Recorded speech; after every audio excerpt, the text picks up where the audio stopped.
ध्यायेन्नित्यं महेशं रजतगिरिनिभं चारुचन्द्रावतंसं रत्नाकल्पोज्ज्वलाङ्गं परशुमृगवराभीतिहस्तं प्रसन्नं पद्मासीनं समन्तात्स्तुतममरगणैर्व्याघ्रकृत्तिं वसानं विश्वाद्यं विश्वबीजं निखिलभयहरं पञ्चवक्त्रं त्रिनेत् आपोहिष्ठामयो भुवस्तान ऊर्जे दधातन महेरणाय चक्षसे यो वः शिवतमोरसस्तस्य भाजयते हनः उशतीरिव मातरः तस्मा अरङ्गमामवो यस्य क्षयाय जिन्वथ आपो जनयथाचनः दिविश्रयस्वान्तरिक्षे यतस्व पृथिव्या सम्भव ब्रह्मवर्चसमसि ब्रह्मवर्चसा यद्वा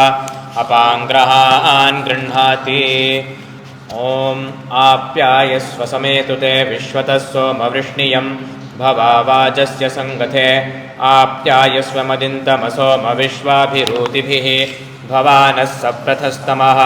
सन्तेपयागुंसु समुयन्तु वाजाः संवृष्णियान्यभिमातिशाः आप्यायमानो अमृताय सोमतिविश्रवागुस्युत्तमानि धिष्व दधिक्राविण्णो अकारिषञ्जिष्णोरश्वस्य वाजिनः सुरभिनो मुखाकरत्प्रण आयुगुंशितारिषत् आदधिक्राशवसा पञ्चकृष्टीः सूर्य इव ज्योतिषापस्ततान सहस्रसाशतसा वाज्यर्वा प्रणक्कुमद्भासमिमावचागुंसि शुक्रमसि ज्योतिरसि तेजोऽसि देवो वः सवितोत्पुनात्पच्छिद्रेण पवित्रेण वसोः सूर्यस्य रश्मिभिः मधुवातारितायते मधुक्षरन्ति सिन्धवः माध्वीर्नः सन्पोषधीः मधुनक्तमुतोषसि मधुमत्पार्थिवगुं रजः मधुद्यौरस्तु नः पिता तानः शिवाः शर्कराः सन्तु सर्वाः अग्नेरेतश्चन्द्रगुं हिरण्यम् अभ्यः सम्भूतममृतं प्रजासु तत्संभरन्नुत्तरतो निधाय अतिप्रयच्छन्दुरितिन्तरेयम् स्वादुः पवस्व दिव्याय जन्मने स्वादुरिन्द्राय सुहवीतु नाम्ने स्वादुर्मित्राय वरुणाय वायवे बृहस्पतये मधुमागुम् अदाभ्यः याः फलिनीर्या अफला अपुष्पायाश्च पुष्पिणीः बृहस्पतिप्रसूतास्तानो मुञ्चत्वगुं हसः। ॐ श्रीपुष्पदन्त उवाच महिं नः पारन्ते परमविदुषो यद्य सदृशी स्तुतिर्ब्रह्मादीनामपि तदवसन्नास्त्वयि गिरा अथा वाच्यः सर्वस्वमतिपरिणामावधिगृढन् ममाप्येष स्तोत्रे हरनिरपवादः परिकरः दशास्योजद्बाहून्भृतरणकण्डूपरवशान् शिरः पद्मश्रेणीरचितचरणाम्भोरुहबलेः स्थिरायास्त्वद्भक्तेस्त्रिपुरहरविस्फूर्जितमिदम् अमुष्यत्वत्सेवासमधिगतसारं भुजवनं बलात् कैलासेऽपि त्वदधिवसतौ विक्रमयतः अलभ्या पातालेऽप्यलसचलिताङ्गुष्ठशिरसि प्रतिष्ठा त्वय्यासीद्ध्रुवमुपचितो मुह्यति खलः यदृद्धिं सूत्राम्लो वरद परमोच्चैरपि सति महीपादाघाताद्व्रजति सहसा संशयपदं पदं विष्णोर्भ्राम्यद्भुजपरिघरुग्रग्रहगणं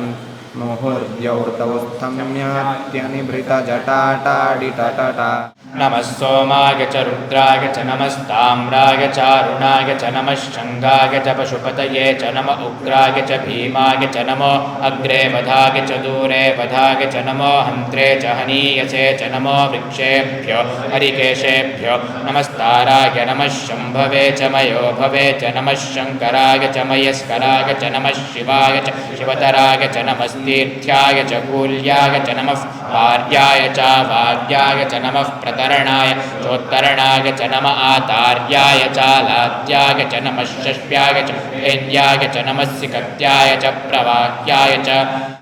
ॐ स्थिराय नमः ॐ नमः शिवाय ॐ स्थाणवे नमः ॐ नमः शिवाय ॐ प्रभवे नमः ॐ नमः शिवाय ॐ भीमाय नमः ॐ नमः शिवाय ॐ प्रवराय नमः ॐ नमः शिवाय ॐ वरदाय नमः ॐ नमः शिवाय ॐ वराय नमः ॐ नमः शिवाय ॐ सर्वात्मने नमः ॐ नमः शिवाय ॐ सर्वविख्याताय नमः ॐ नमः शिवाय ॐ सर्वस्मै नमः ॐ नमः शिवाय हिने नमः ॐ नमः शिवाय ॐ मुण्डिने नमः ॐ नमः शिवाय ॐ जटिने नमः ॐ नमः शिवाय ॐ ज्वालिने नमः ॐ नमः शिवाय ॐ मूर्तिजाय नमः ॐ नमः शिवाय ॐ मूर्धजाय नमः ॐ नमः शिवाय ॐ बलिने नमः ॐ नमः शिवाय ॐ वैणविने नमः ॐ नमः शिवाय ॐ पणविने नमः ॐ नमः शिवाय ॐ मुक्ताय नमः ॐ नमः शिवाय ॐ मुक्ततेजसे नमः ॐ नमः शिवाय ॐ श्रीमते नमः ॐ नमः शिवाय ॐ श्रीवर्धनाय नमः ॐ नमः शिवाय ॐ जगते नमः ॐ नमः शिवाय ॐ शिवाय नमः ॐ महेश्वराय नमः ॐ शम्भवे नमः ॐ पिनाकिने नमः ॐ शशिशेखराय नमः ॐ वामदेवाय नमः क्षाय नमः ॐ सहस्रपदे नमः ॐ अपवर्गप्रदाय नमः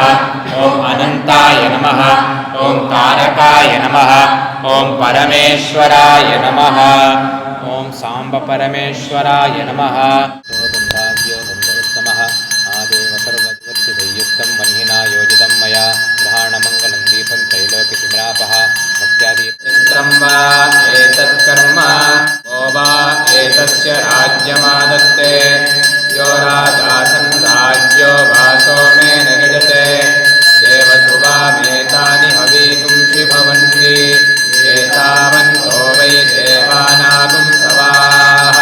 स एवास्मै समान् प्रयच्छन्ति स एनं पुनः सुमन्ते राज्याय